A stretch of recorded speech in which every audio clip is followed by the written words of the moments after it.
नाज़रीन आदाब, यह समय न्यूज नेटवर्क और आप देख रहे हैं आलमी समय। अपना खुसूसी हफ्तावार प्रोग्राम स्पोर्ट्स राउंडअप लेकर हाजिर हूं मैं शबाबन।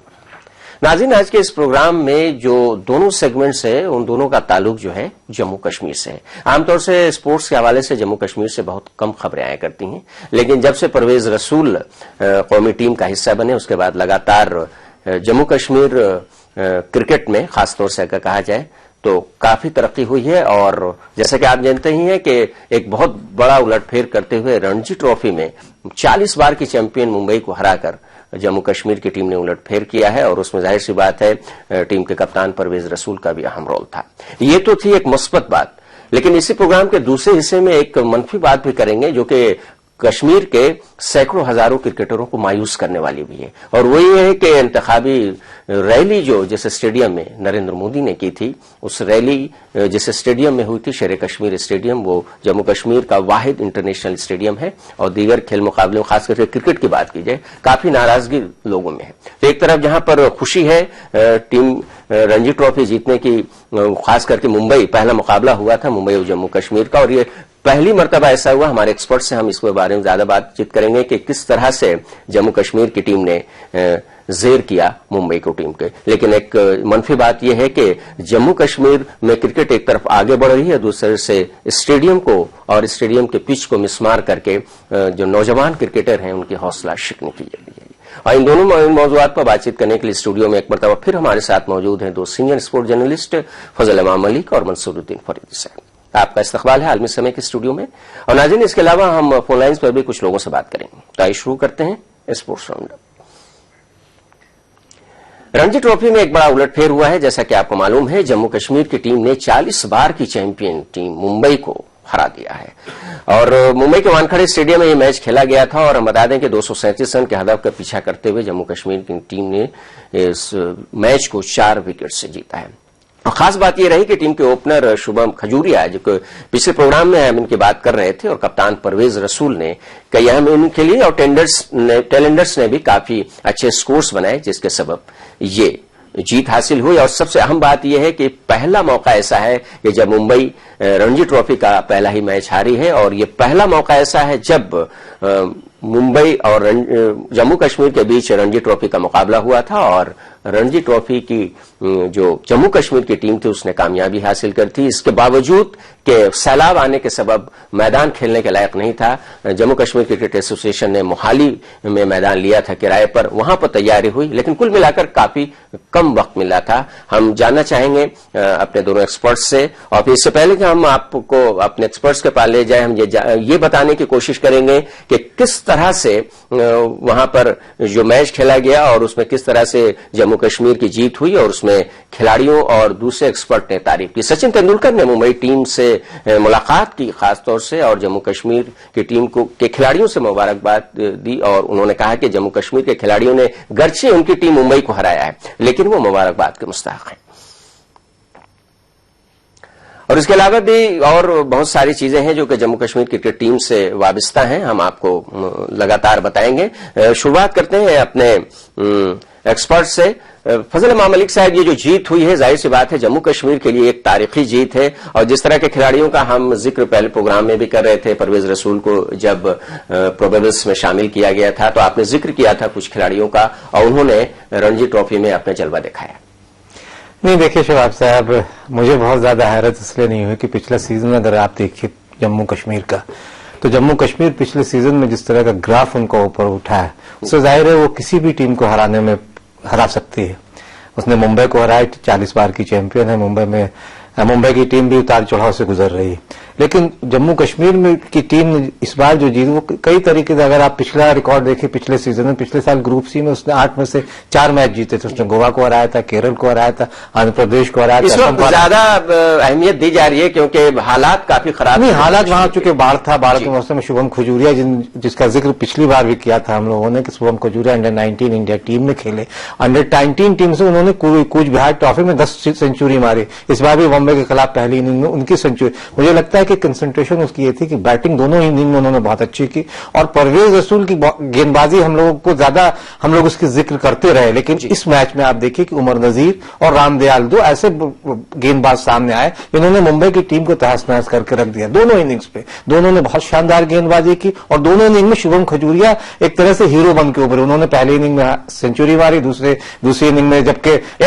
परवेज रसूल का नाम जम्मू कश्मीर से नहीं लेना चाहिए, कई खिलाड़ी हैं। मंसूरुद्दीन फरीदी साहब, फजल साहब का कहना है कि कोई हैरत की बात नहीं है, पिछले सीजन में भी जम्मू कश्मीर की टीम ने रणजी ट्रॉफी में अच्छा मुजाहरा किया था, लेकिन जो नामुवाफिक हालात थे, जाहिर सी बात है दहशतगर्दी का साया तो रहा ही है, इस मरतबा कुदरती आफत भी टूट पड़ी थी और मैदान नहीं थे खिलाड़ियों को तैयारी करने के लिए। वैसी सूरत में अगर देखा जाए तो अपनी रियासत से दूर जाकर तैयारी करना मैच के लिए, और उसमें इस तरह से एक बड़ी टीम, भले ही बड़ा नाम रणजी ट्रॉफी टीम में मुंबई में नहीं है, लेकिन हरा करके जाहिर सी बात है एक बड़ा उलटफेर तो किया ही है जम्मू कश्मीर के खिलाड़ियों। शबाब साहब देखिए, अगर 2-3 साल पे नजर डालें आप पिछले 2-3 सालों पे घरेलू क्रिकेट में, तो आपको जम्मू कश्मीर की टीम की जो परफॉर्मेंस है उस पर कोई हैरत नहीं होगी कि उन्होंने बॉम्बे को कैसे हराया।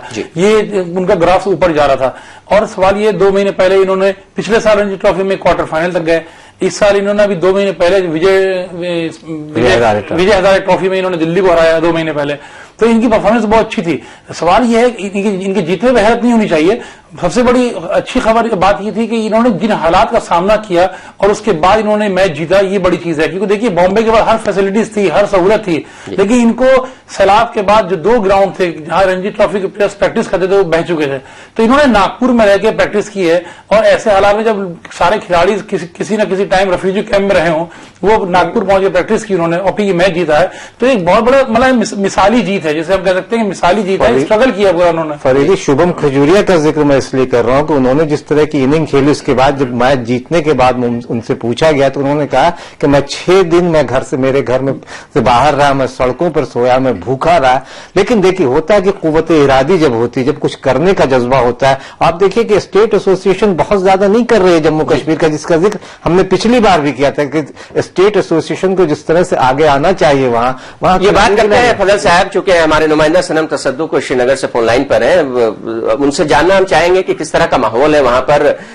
काफी अच्छी खबरें आ रही हैं सनम साहब जम्मू कश्मीर से। अगर स्पोर्ट्स की बात की जाए, क्रिकेट की बात की जाए, परवेज रसूल से इसकी शुरुआत हुई थी, परवेज रसूल वर्ल्ड कप टीम में शामिल कर लिए गए, उसके बाद रणजी ट्रॉफी में जिस तरह से हराया है मुंबई की टीम को, उसके बाद किस तरह का माहौल है? आप लगातार नजर रखे हुए हैं, आपकी खिलाड़ियों, क्रिकेट एसोसिएशन के लोगों से बात होती है, काफी खराब हालात थे जिस तरह से वहां पर सैलाब आया था, उसके बावजूद तैयारी की खिलाड़ियों ने और मुंबई को हराया। क्या रिएक्शन है वहां पर क्रिकेट शायकीन का? जी बिल्कुल, शबाब साहब जो क्रिकेट शायकीन है वो काफी पुरजोश है और इस जीत से वो काफी खुश है, और हौसले जो है बाकी क्रिकेटर जो यंगस्टर्स हमारे हैं उसके, उन लोगों के हौसले बुलंद है। और एक ये जो ऐतिहासिक जो जीत उन्होंने रजिस्टर कराई है, जो तारीखी जीत इसे हम कहें, और हालांकि यहाँ पे जो हालात रहे जो सैलाब की वजह से, लेकिन थोड़ा पीछे ले जाना चाहूंगा आपको। जो यहाँ पे 2-3 साल पहले जो BS बेदी साहब को इन्होंने टीम के लिए कोच मुकर्रर किया था, उनकी निगरानी में टीम काफी आगे बढ़ चुकी है, और शायद वही तब हमें वो रिजल्ट्स नहीं दिख रहे थे, लेकिन वो रिजल्ट्स आखिर में अब हमें दिखना शुरू हो गए हैं, और उस ट्रेनिंग का जो खातिर खा नताइज है वो बरामद हो रहे हैं। चाहे अभी परवेज रसूल का पहले सिलेक्शन होना, पहले नेशनल टीम में जाना, फिर सिलेक्शन वर्ल्ड कप के लिए होना, या फिर अब रणजी की ये जो मुंबई में जीत है, जो 4 टाइम विनर्स वहां पे थे, उनको पछाड़ते हुए जम्मू कश्मीर की जो टीम है वो आगे निकल गई है। और उससे यहाँ पे क्रिकेट शायकीन के साथ साथ जो क्रिकेट एसोसिएशन है वो भी काफी पुरुमेद है। आने वाला जो टाइम है वो काफी रोशन इसे देख रहे हैं। और आज मेरी बात हो रही थी इसी मामले पे कहीं क्रिकेटर से, वो चाहते थे कि अब शायद वक्त आ गया है कि कश्मीर से भी एक IPL की टीम बनाई जाए। चलिए, कश्मीर से IPL की टीम भी बन सके। बहुत अच्छी और ताजा अपडेट सनम तसद्दुक आप हमारे साथ रहेगा। 2 सीनियर स्पोर्ट जर्नलिस्ट हमारे साथ स्टूडियो में हैं, फजल मलिक साहब और मंसूरुद्दीन फरीदी साहब। फजल साहब, सनम बता रहे हैं कि अब तो IPL की टीम बनाने की भी बात चल रही है, हौसले इतने ज्यादा बढ़ गए हैं इस जीत, और खासतौर से परवेज रसूल जो है खास एक आइकॉन के तौर पर साबित हुए हैं जम्मू कश्मीर क्रिकेट के लिए। नहीं, जाहिर तौर पर देखिए हम लोग पिछले शायद 1.5 1.5-2 साल से जब से परवेज रसूल ने इंटरनेशनल क्रिकेट में दस्तक देनी शुरू कर दी थी, शबाब साहब ने बार बार इसका जिक्र किया था कि अगर जम्मू कश्मीर के हालात को ठीक करने हैं तो वहां खेल के जो ढांचा है, बुनियादी ढांचा, उसको अगर ठीक कर दीजिएगा तो बहुत सारे, चूंकि वहां आप अगर हिंदी में बात करें तो प्रतिभाओं की कमी नहीं है, वहां टैलेंट है लोगों में, लेकिन यह है कि उस सामने नहीं आ रहे, चूंकि एसोसिएशंस जो चाहे वो क्रिकेट या दूसरे एसोसिएशन, वो सिर्फ वोटिंग के लिए, वोटिंग पावर के लिए ज्यादा इस्तेमाल करती रही। हमारे जो स्टेट एसोसिएशन के अलावा जो मरकजी एसोसिएशन, वो सिर्फ उसका इस्तेमाल होता रहा। आप देखिए कि आज परवेज रसूल है, मैं पिछली बार फिर मैंने जिक्र किया था कि शुभम खजूरिया है, इस बार नजीर हुए, रामदयाल हुए, इन लोगों ने उस मुंबई की टीम को हराया जिसमें कई ऐसे हैं जो इंडिया खेल चुके हैं, बहुत सारे खिलाड़ी। तो जाहिर है कि ये जीत जो है बहुत सिर्फ तुक्का नहीं है। ये जीत तुक्का नहीं है। मंसूरुद्दीन फरीदी साहब और सनम साहब ये बता रहे हैं कि कितना जोश पैदा हो गया और इतना ज्यादा जोश पैदा हो गया है कि अब आईपीएल की टीम बनाने की भी तैयारी चल रही है। ये तो आने वाला वक्त बताएगा। लेकिन आपने कहा कि हम हैरत नहीं करेंगे, क्योंकि हैरत का इजहार इसलिए नहीं किया जा सकता कि पिछले 2-3 सीजन से डोमेस्टिक क्रिकेट में बहुत अच्छा जयके इनकी टीम कर रही है। आपको क्या लगता है, पूरी तरह से मेन स्ट्रीम में जम्मू कश्मीर आ गया है, खास करके क्रिकेट में? नहीं, देखिए, एक चीज की शुरुआत की एक देर थी, शुरुआत की देर थी। एक शुरुआत मेरे ख्याल में परवेज रसूल का जो ज़हूर हुआ है, वहां से एक बहुत बड़ी तब्दीली, एक चेंज आई है कश्मीर की क्रिकेट में, क्योंकि एक सोच थी वहां, एक जनरेशन में वहां की जो यूथ था, उसके अंदर एक सोच था कि हम रणजी ट्रॉफी के बाद कहां जाएंगे, हम रणजी ट्रॉफी में कितना स्ट्रगल करेंगे या उसके आगे का स्कोप उन्हें कुछ नजर नहीं आता था। लेकिन परवेज रसूल ने वो हद पार कर दी और ये साबित किया कि अगर आपके अंदर मेहनत है, कर सकते हैं, अगर आपके अंदर टैलेंट है तो आप किसी भी हद को पार कर सकते हैं। तो एक चीज जो थी, एक दरवाजा जो था, एक सोच जो थी, वो परवेज रसूल ने चेंज कर दी है। उसका बहुत बड़ा कश्मीर की क्रिकेट के ऊपर असर पड़ेगा और ये नए लड़के जो अब तक क्रिकेट में सिर्फ देखने पे तक मौजूद थे, वो खेलने में उतरेंगे इसमें। सिर्फ और जोड़ना चाहता हूं कि देखिए, पिछले अगर कुछ 5-7 सालों में आप अगर हम 8-7-8-10 सालों की बात करते तो छोटी जगहों से जो खिलाड़ी आ रहे हैं, चाहे वो जम्मू कश्मीर हो, हिमाचल प्रदेश हो, उत्तर प्रदेश हो, झारखंड हो, बिहार, तो ये सारी अब जो है वो बड़े जो शहरों का दबदबा या मुंबई, दिल्ली और दूसरे शहरों का दबदबा खत्म होता है। पहले बड़े क्रिकेटरों का, बड़े खिलाड़ियों का दबदबा खत्म हुआ, छोटे छोटी जगह से खिलाड़ी आने लगे, वो बड़े हो गए और उसके बाद अब बड़े शहरों का भी दबदबा खत्म हो गया। बिल्कुल बजा फरमाया आपने। कश्मीर की अगर बात करते हैं, सनम तजस्सुर से ये जानना चाहेंगे। सनम साहब, आपने बताया कि काफी जोश है, काफी खरोश है और एक कहा जाए कि एक जो तरगीब मिली है परवेज रसूल से, खासतौर से हमारे एक्सपर्ट्स भी बता रहे हैं। आपको ये बताना है यहां पर कि जम्मू कश्मीर में मजीद, जम्मू कश्मीर में ज्यादा क्रिकेट खेले जाए, इसके लिए क्या किया जा रहा है? क्योंकि हमने तो देखा है कि वहां स्टेडियम में सियासी रैलियां हो रही हैं। प्रोग्राम के दूसरे हिस्से में हम इसी पर बात करेंगे आपसे, लेकिन ये जोश कुछ कम नहीं हुआ है क्या इसके बाद? देखिए शबाब साहब, जो यहाँ पे जबकि अब राह हमवार हो चुकी है, रास्ता दिख चुका है और मंजिल सामने है, तो अब आने वाले दिनों में यही रहेगा कि जो अभी काफी दिनों से बात चल रही है कि नया कोच यहाँ पे जम्मू कश्मीर क्रिकेट एसोसिएशन की ओर से लाएगा और एक जो यहाँ पे पॉलिटिकली ये करप्ट हो चुकी थी ये जम्मू कश्मीर क्रिकेट एसोसिएशन, वो करप्शन से किसी हद तक वो बाहर आ गई है। हालांकि पूरी तरह से वो बाहर साफ नहीं आ पाई है, लेकिन एक वो जो फेवरेटिज्म था, फेवरेटिज्म से वो बाहर आ चुकी है। अब जो जेन्युइन प्लेयर्स है वो सामने आ रहे हैं, चाहे आपके अभी शुभम खजूरिया की बात अभी हो रही है, परवेज रसूल की बात हो रही है, या समीर यहाँ पे है, या उन जैसे काफी है। और जैसे अभी पिछले दिनों इस पे मोदी जी की ही इसी क्रिकेट रैली में उन्होंने बात कही थी कि पहाड़ की जवानी और पहाड़ का पानी जी वो वहां के काम नहीं आता, लेकिन जरूर अगर यहाँ का पहाड़ी टैलेंट जो खासकर क्रिकेट की हम बात करें तो यहाँ पे फास्ट बॉलर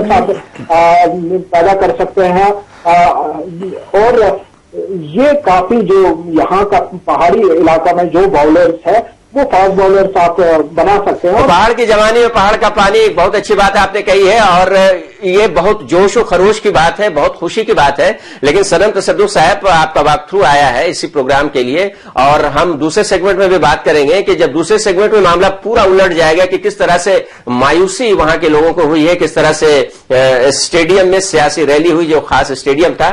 हम दूसरे हिस्से में बात करेंगे, आप हमारे साथ उस वक्त भी जरूर जुड़ेंगे और हम एक्सपर्ट्स के पास जाना चाहेंगे। स्टूडियो में फजल इमाम मलिक साहब, जैसा कि सनम साहब बता रहे हैं कि बिशन सिंह बेदी का बहुत बड़ा रोल रहा है जम्मू कश्मीर की टीम को ऊपर उठाने में? नहीं, सिर्फ बिशन सिंह बेदी का आप हम लोग बार हम लोग जो उस पर जिक्र किया है शबाब साहब, तो बिशन सिंह बेदी ने परवेज रसूल की जितनी गेंदबाजी पे मेहनत की, परवेज रसूल को बनाने में बिशन सिंह बेदी का बहुत हाथ है जम्मू कश्मीर की टीम को। अभी सुनील जोशी है, सुनील जोशी हिंदुस्तान के साबिक गेंदबाज रहे, साबिक टीम में रहे, तो जाहिर है कि एक नया जोश तो भरा बिशन सिंह बेदी ने। और 2-3 साल में जो टीम ऊपर आई है उसमें उनको, चूंकि बिशन सिंह बेदी में एक फाइटर वाला जज्बा था, उन्होंने उस टीम को लड़ाकू टीम बनाई कि आप किस तरह से मैदान पे हार होता ये था पहले कि जो भी बड़ी छोटी टीमें थी, चाहे वो जम्मू कश्मीर हो, हिमाचल हो, किसी भी बड़ी टीम के सामने एक इनिंग से हार जाती थी, लेकिन उन्होंने इसमें दूसरा जज्बा भरा। और जाहिर है कि पिछले साल ये टीम क्वार्टर फाइनल खेली है और पंजाब के खिलाफ हारी है।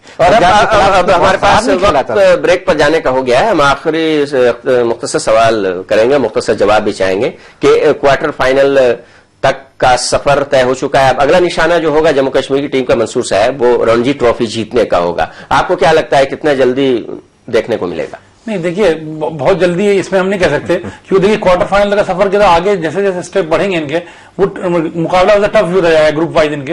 लेकिन देखिए टीम के अंदर कोई कमी नहीं है, अब जैसे जैसे कम है कि अब टीम खड़ी हो गई है, अब ये किसी को भी गिरा सकती है, इसके अंदर इतनी ताकत है। तो आप इसको, हम कोई भी इसको अंडर एस्टिमेट नहीं कर सकता है, कल ये उलटफेर कर सकती है रणजी ट्रॉफी में भी, कोई शक नहीं। तो रणजी ट्रॉफी के ग्रुप सी से ग्रुप बी में इसको प्रमोट किया गया इस साल, इससे पता चलता है कि जाहिर है 7-10 साल प्रमोशन हो रहा है इस टीम का, और परफॉर्मेंस भी हो रहा है, प्रमोशन के साथ साथ परफॉर्मेंस भी है। और आने वाले दिनों में हम उम्मीद करते हैं कि जम्मू कश्मीर की टीम, और जम्मू कश्मीर की तरह और भी जो छोटे छोटे स्टेट्स हैं जो कि रणजी ट्रॉफी में अच्छा मुजाहरा नहीं कर सके, जैसे कि हमारे दोनों मेहमानों ने कहा कि उनकी टीम की भी परफॉर्मेंस अच्छी हो सकती है। अब क्रिकेट किसी बड़े शहर या बड़े क्रिकेट एसोसिएशन की इजारादारी नहीं।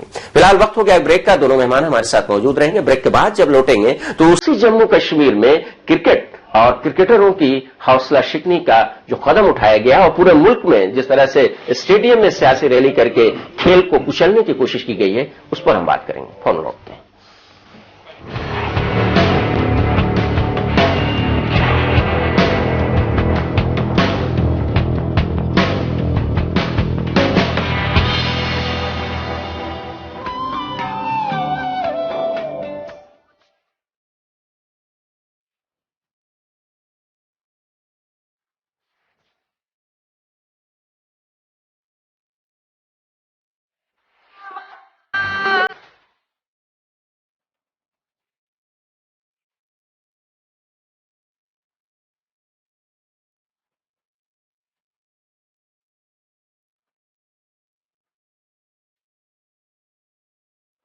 मुल्क की परवाज में आपका इनकम टैक्स करे ताउन।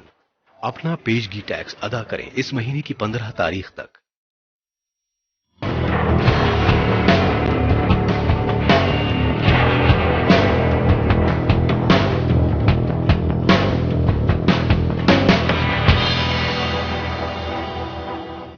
वक्त के बाद एक बार फिर आपका खैर मकदम है। आप देख रहे हैं स्पोर्ट्स राउंड अप। स्टूडियो में मौजूद हैं दो सीनियर स्पोर्ट्स जर्नलिस्ट फजल इमाम मलिक और मंसूर उद्दीन फरीदी साहब। आमतौर पर जैसा कि आप जानते हैं कि सियासी रैलियां किसी बड़े मैदान या स्टेडियम में ही हुआ करती हैं, लेकिन पार्टियां रैली करने के बाद मैदान को यूं ही तहस नहस करके छोड़ देती हैं। कुछ ऐसा ही हाल जम्मू कश्मीर के शेर कश्मीर स्टेडियम का भी हुआ, जहां नरेंद्र मोदी ने रैली की थी। रैली के बाद स्टेडियम और पिच का क्या हाल हुआ, इसका जायजा लिया है हमारे नुमाइंदे सनम तसद्दुक ने। यह है श्रीनगर का शेर कश्मीर इंटरनेशनल क्रिकेट स्टेडियम और यहां पे आप देख सकते हैं कि जो नरेंद्र मोदी की यहां पे इलेक्शन रैली हुई और यहां इस क्रिकेट स्टेडियम में किस तरह से यहां इसकी तबाही की गई है। यहां पे आप देख सकते हैं 9 कंपार्टमेंट्स में इसको तब्दील किया गया था और ये अभी जहां आप विजुअल्स में देख रहे हैं ये पिच की हालत है। पिच को किस तरह से तबाह कर दिया गया है और वहीं पिच के साथ साथ जो बाकी ग्राउंड है, ग्राउंड को पूरी तरह से यहां पे पार्टीशन और पैसेज के लिए यहां पे किस तरह से बैरिकेडिंग की गई है और वो भी आपको विजुअल्स में दिखाई देगा कि किस तरह से इस क्रिकेट स्टेडियम को तबाह किया गया है। यहाँ पे हुई रैली ने यहाँ पे इस पूरे जो यहाँ पे इंफ्रास्ट्रक्चर है उसको तबाह कर दिया है और वहीं एक सवालिया निशान लगा दिया है कि क्या यहाँ पे और कोई ऐसी जगह नहीं थी जहां पे ये रैली हो सकती है। जो आसपास के इलाके हैं वहां पे भी इस तरह की रैलीज जो है वो की जा सकती थी बिना इस ग्राउंड को इस हालत में पहुंचाने के बगैर, लेकिन उसके बावजूद इसकी अनदेखी की गई। हालांकि हम लोगों ने यहाँ के जो जिला इंतजामिया से भी बात की, उन्होंने ये कहा कि किसी तरह के भी यहाँ पे इनको जो ग्राउंड है इसके साथ छेड़खानी करने की इजाजत नहीं दी जाएगी और उन्होंने सिर्फ ये कहा कि वो रैली के लिए यूज करेंगे। लेकिन रैली होने के बाद क्या कुछ यहाँ पे हालत है वो आप खुद तस्वीरों में देख चुके हैं। श्रीनगर से आलमी समय के लिए मुजफ्फर अहमद के साथ सरमत सिद्दीक। फजल साहब, एक बड़ा सवाल यहां पर पैदा होता है कि एक तरफ जम्मू कश्मीर की टीम, क्रिकेट टीम लगातार आगे बढ़ रही है, हौसले बुलंद है क्रिकेटरों के, जीत पर जीत हासिल कर रही है, वहां का क्रिकेटर वर्ल्ड कप की प्रोबेबल टीम में शामिल होता है। दूसरी तरफ जो जम्मू कश्मीर का मेन स्टेडियम है, न सिर्फ ये कि उसका सियासी इस्तेमाल किया जाता है बल्कि इस्तेमाल करने के बाद उसे यूं ही छोड़ दिया जाता है। आपने देखा किस तरह से बता रहे थे सनम तसद्दुक, क्या हालत हो गई है। मेन स्टेडियम है और उसे इंटरनेशनल स्टेडियम क्रिकेट का कहा जाता है जम्मू कश्मीर में। तो कैसे बचेगा खेल, कैसे बचेगा क्रिकेट? शबाब साहब, इस मुल्क का अलमिया यही है, सियासत हर बार खेलों को नुकसान पहुंचाती है, कल्चरल चीजों को नुकसान पहुंचाता है, समाज को नुकसान पहुंचा रही है। सियासत जो है देखिए खेल, और सिर्फ ये जम्मू कश्मीर का मामला नहीं है, जम्मू कश्मीर पूरे हिंदुस्तान में ये बात है लगभग ये। आप देखिए कि खेलों का मैदान सिमटते जा रहे हैं, खिलाड़ियों को मैदान नहीं मिल रहे हैं। ऑर्गेनाइजर्स चाहते हैं कि वहां फुटबॉल के मैच हो, क्रिकेट के मैच हो, स्टेडियम उनको नहीं मिले और इतने किराए लिए जाते हैं उनसे कि वो बेचारे मैच नहीं करवा पाते। लेकिन एक सियासी पार्टी को, एक वो बड़ी सियासी पार्टी को मुल्क में जो हुकूमत में है उसे वो एक स्टेडियम दे दिया जाता है। मुझे लगता है कि अपने आप में इससे बड़ा खेलों के साथ इससे भद्दा मजाक नहीं हो सकता। और ये बार से भी हम बात करेंगे, उन्होंने भी कई स्टेडियमों को बर्बाद होते हुए देखा है। लेकिन फिलहाल एक रिएक्शन मंसूरुद्दीन फरीदी साहब से देखते हैं। बंगाल से लेकर के दिल्ली तक कई क्रिकेट स्टेडियम का जाहिर सी बात है आप दोनों लोगों ने जायजा लिया है। बंगाल में तो बहुत ज्यादा कुछ देखने को नहीं मिलता है। बिहार का भी जो खास स्टेडियम है, main stadium Moinul Haq stadium, इसलिए अभी तक बचा हुआ क्योंकि पटना में सियासी रैली करने के लिए एक बहुत बड़ा मैदान है गांधी मैदान के नाम से, और अगर वो मैदान ना होता तो शायद मोइनुल हक स्टेडियम भी नहीं होता। आपको क्या लगता है फरीदी साहब कि इस तरह की जो सियासी रैलियां करके मैदान को बर्बाद किया जा रहा है, खास करके जम्मू कश्मीर की क्रिकेट टीम जो काफी आगे जा रही है, वहां के मैदान को अगर बर्बाद किया जाएगा, चाहे कोई भी पार्टी हो, सियासी रैलियां की जाती हैं लेकिन कम से कम पिच को मेंटेन करना चाहिए, आउटफील्ड को मेंटेन करना चाहिए। लेकिन जाहिर सी बात है कि सियासी रैलियों में जो लोग आते हैं उनके पास इतनी तमीज होती भी नहीं है कि वो समझे कि मैदान क्या होता है, ये आउटफील्ड, ये पिच क्या होता है। तो क्या इसका कोई मुतबादिल नहीं हो सकता है? एक दूसरी जगह इस तरह की रैलियां नहीं की जा सकती हैं? शबाब साहब देखिए, सिर्फ बात हिंदुस्तान की नहीं है, ये पूरी दुनिया में कल्चर है। चाहे फ्रांस, लेकिन दूसरे मुल्कों में तो स्टेडियम में कुछ करने नहीं दिया जाता। मैं आ रहा हूँ, देखिए ये पूरी दुनिया में कल्चर है। ये फ्रांस हो, जर्मनी हो या ये रशिया हो, ज्यादा से ज्यादा सकाफती प्रोग्राम होते हैं। देखिए नहीं, चुनाव रैलीज भी हो रही हैं, पूरी दुनिया में हो रही हैं, कहीं इंडोर हो रही है, कहीं आउटडोर हो रही है। लेकिन मसला ये है कि आप उस फील्ड को जो खेल के लिए इस्तेमाल होती है उसको आप किस हद तक बचा सकते हैं, आप उसका कितना इस्तेमाल करें जो उसको डैमेज ना हो। हमारे यहाँ क्या हुआ, ग्राउंड के ऊपर ही पूरी कुर्सियां बिछ गई, उसी में बैरिकेडिंग हो रही, सब कुछ हो रहा है। जाहिर बात पूरे मैदान में छेद हो जाए, सुराख हो जाएंगे। लेकिन बाहर उसको हम एक दरमियानी रास्ता बना के बचा सकते हैं कि उसमें कम से कम उसको जो प्लेइंग एरिया है उसको हम कम से कम इस्तेमाल करें। तो स्टेडियम में पब्लिक के लिए इस्तेमाल कर सकते हैं, क्योंकि देखिए उससे वो बचने का रास्ता है। कम से कम जो मैदान है, एरिना है, नुकसान होगा, उसको बचाना चाहिए। सवाल ये है कि ऐसे मैदानों में रैलियां हो ही क्यों? बहुत सारी जगह हैं, सिर्फ खेल के मैदान को बर्बाद करने से खिलाड़ियों को कितना नुकसान होता है और कितने पैसे, क्योंकि अब पिच बनाने पे कितनी मेहनत करनी पड़ती है, वो क्रिकेट से को जानने वाले लोग जानते हैं। देखिए ये गुवाहाटी में पिछली बार हुआ, कुछ महीने पहले एक रैली में ऐसे ही हुआ, कश्मीर में हुआ। सवाल ये कि एक कहीं ना कहीं सिक्योरिटी के नाम पे, कहीं जगह की कमी के नाम पे उसका इस्तेमाल होता रहेगा। हम ही चाहते हैं बीच का रास्ता कोई निकले, कोई ऐसा निकले कि उसको आप ग्राउंड को, प्लेइंग एरिया को बचा लीजिए। इशाउद्दीन, रणजी ट्रॉफी में तारीखी जीत हासिल की जम्मू कश्मीर की टीम ने मुंबई को हराया, बड़ी खुशी हुई सबको। लेकिन इसी दौरान उससे पहले एक सियासी रैली में जम्मू कश्मीर का मेन शहर कश्मीर स्टेडियम का बुरा हश्र हो गया। वहां जो वजीर आजम की रैली हुई उसके बाद सब कुछ तबाह बर्बाद होता नजर आ रहा है। आपको क्या लगता है कि ये स्टेडियमों का जो इस्तेमाल सियासी रैलियों और कहीं कहीं तो नुमाइश लगाने, बुक फेयर लगाने और फिर यह कहा जाए कि डीजे बजाने के लिए होता है, तो क्या ये कहां तक मुनासिब है? हमारे दोनों एक्सपर्ट ने इस पर तशवीश का इजहार किया है। खेल के मैदान का इस्तेमाल नहीं होना चाहिए। आपने भी कई मैदानों को देखा है, क्या इससे बचा नहीं जा सकता है? शवाब 4 साल पहले जब हिंदुस्तान में 2010 में कॉमनवेल्थ गेम्स का आयोजन हुआ था तो लगा था कि भारत जो है एक स्पोर्टिंग नेशन के रूप में उभर कर सामने आएगा। लोगों ने बड़ी खुशी का इजहार किया था कि अब जो है हमारा देश जो है खेल के बारे में सोचेगा, समझेगा, क्योंकि बड़ा माहौल बन रहा है। लेकिन इसके बावजूद जो पहले स्थिति थी वही स्थिति अब भी है। लोग, सियासत के लोग या जो प्रशासन के लोग हैं वो ये समझ नहीं पा रहे हैं कि स्टेडियम खेल के लिए है न कि अन्य आयोजन के लिए। अगर आयोजन भी करना है तो उसको जो है बचा के, जैसा फैजल साहब ने कहा कि बचा करके करना चाहिए, खेल के हिसाब से करना चाहिए, वो अब भी नहीं हो रहा है। इसका मतलब ये हुआ कि जिस तरह दूसरे देशों में स्टेडियम का इस्तेमाल दूसरे काम के लिए होता है, लेकिन वहां ध्यान रखा जाता है कि खेल जो है खेल के हिसाब से बाकी काम जो है किया जाए, लेकिन खेल के लिए ढंग से रखा जाए स्टेडियम को, वो हिसाब अब हिंदुस्तान में नहीं हो सका है।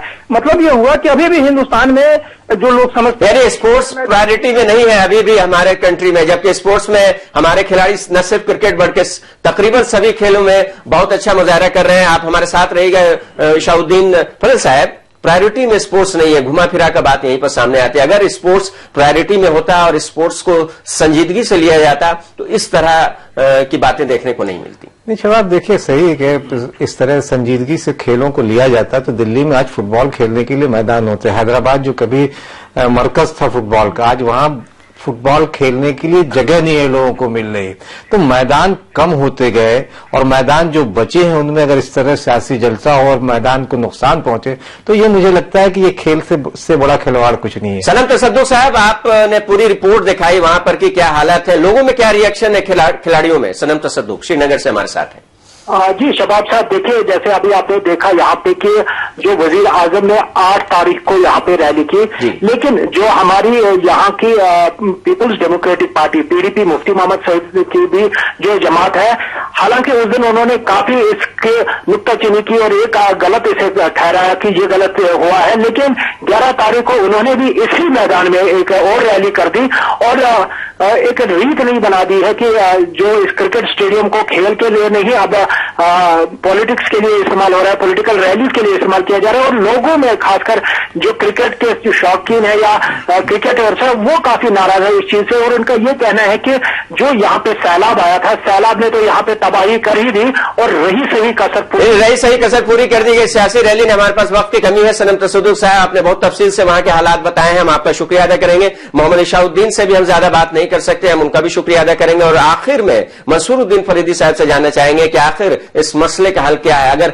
खेल को बचाना है तो खेल मैदानों में इस तरह की रैलियां नहीं करनी होंगी, इस तरह के प्रोग्राम नहीं करने होंगे। क्या मशवरा आपका एडमिनिस्ट्रेशन को और गवर्नमेंट को लिए हो सकता है? देखिए शबाब साहब, आप इससे बच के चल नहीं सकते। ये जब तक सियासत का असर खेलों पर रहेगा, खेल के मैदानों का इस्तेमाल सियासतदान करते रहेंगे। हम वही बात कह रहे हैं कि इसको आप एक बीच का रास्ता निकालें, किस तरह प्लेइंग एरिया सेफ हो सकता है, उसको डैमेज ना होने दे मैदान को, जैसे बाहर कंट्रीज में होता है। फ्रांस में, जर्मनी में, बहुत सी कंट्रीज में इस्तेमाल होता है, लेकिन उनका प्लेइंग एरिया डैमेज नहीं होता है। मुझे लगता है कि पॉलिसी बननी चाहिए इस तरह की, खेल के मैदानों का इस्तेमाल खेलों के लिए हो। अगर किसी दूसरी चीजों के लिए हो तो किस हद तक और कितना इस्तेमाल हो, इसकी पॉलिसी बननी चाहिए। चलिए, आज की बातचीत में ये बात एक सामने उभर कर आई है कि इस सिलसिले में एक पॉलिसी बननी चाहिए। मंसूर साहब बता रहे हैं कि, और इशाउद्दीन ने भी कहा कि दूसरे मुल्कों में भी स्टेडियम का इस्तेमाल किया जाता है, लेकिन खेल एरिना को बचाकर किया जाता है। लेकिन हमारे मुल्क में ऐसा कुछ नहीं होता है कि स्पोर्ट्स एरिना को बचाया जाए। यहां तो पिच भी बर्बाद हो गए। और जिस पार्टी ने वजीर आजम नरेंद्र मोदी की रैली की मुखालफत की थी, उसी ने 3 दिन के बाद उसी मैदान पर रैली कर दी। अब इससे आप अंदाजा लगा सकते हैं कि कितनी संजीदा है यहां की सियासी पार्टियां स्पोर्ट्स प्रमोशन में। हम शुक्रिया अदा करेंगे अपने दोनों मेहमानों का, फजल इमाम मलिक और मंसूरुद्दीन फरीदी।